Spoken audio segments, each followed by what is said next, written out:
Well, the refugee crisis hitting a boiling point in Rome.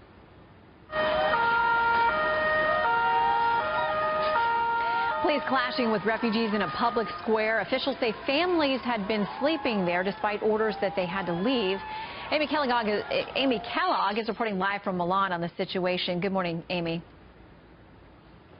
Hi, Shannon. Well, this just really shows how Italy is bursting at the seams. The United Nations said that these asylum seekers, or these refugees, they've already received that status, have the same rights as Italian citizens.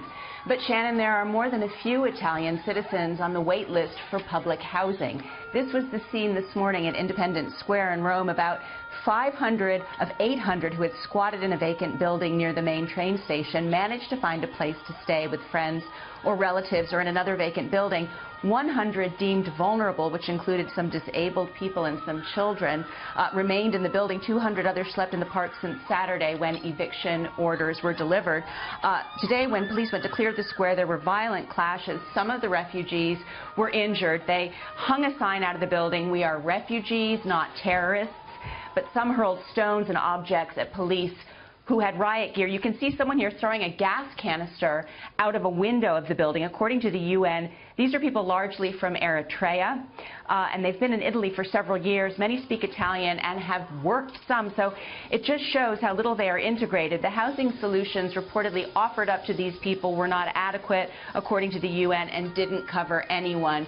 Again, this issue, Shannon, of integration is what the UN is hitting on this morning. They are saying there are 3,000 refugees living in vacant buildings in Rome and untold other ones here in Milan and in Turin. You know, people do warn about the dangers of a lack of integration down the road. Then you have the people who just keep coming across from Libya. 90,000 in Italy this year. They won't all be refugees, but the odds of those who aren't given refugee status actually, Shannon, getting sent back home are very, very slim. Italy is crying out for help from the rest of the EU and not from yesterday. Shannon. Yeah, and all across Europe we're seeing similar scenes as this reaches a breaking point. Amy Kellogg, thank you very much.